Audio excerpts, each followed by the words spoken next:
Sir, आपका नाम क्या है? अमर भीमराव कलकुटगी। आपकी उम्र क्या है? मेरी उम्र 45 साल है। आप क्या काम करते हो? मैं ड्राइविंग का काम करता हूँ। आप कहाँ रहते हो? मैं यादव नगर कोल्हापुर का रहवासी हूँ। आपको क्या तकलीफ थी? मैं सोराइसिस से पीड़ित था। मेरे पूरे शरीर पर, हाथों पर और पैरों पर चकत्ते हो गए थे।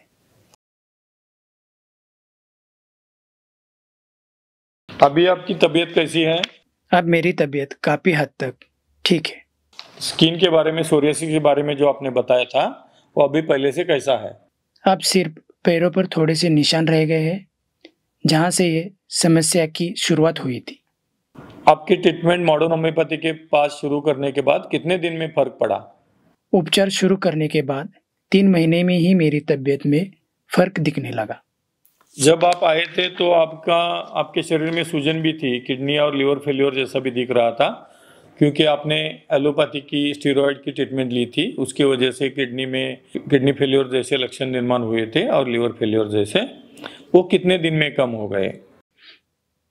मुझे 2019 से सोराइसिस की समस्या शुरू हो गई थी।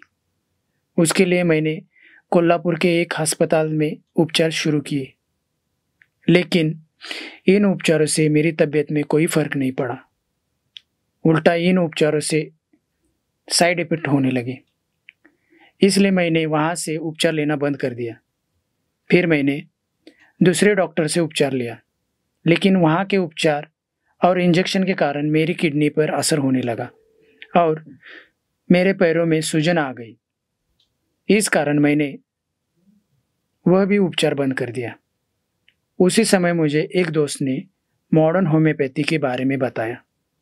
मॉडर्न होम्योपैथी के उपचार शुरू करने के बाद लगभग 3 महीने में ही मेरी शरीर की सूजन कम हो गई। साथ ही सांस लेने में तकलीफ और धीरे धीरे शरीर पर चकत्ते और खुजली भी कम हो गई। आप जैसे सोरियासिस के बीमारी के पेशेंट के लिए आप क्या संदेशा देना चाहते हो? मैं इन सभी लोगों को यही कहना चाहता हूँ कि मॉडर्न होम्योपैथी के उपचार से मेरी तबीयत में कम समय में काफ़ी सुधार आया है। इसलिए जो लोग सोराइसिस से पीड़ित हैं, उन्हें मैं मॉडर्न होम्योपैथी उपचार लेने की सलाह देता हूँ।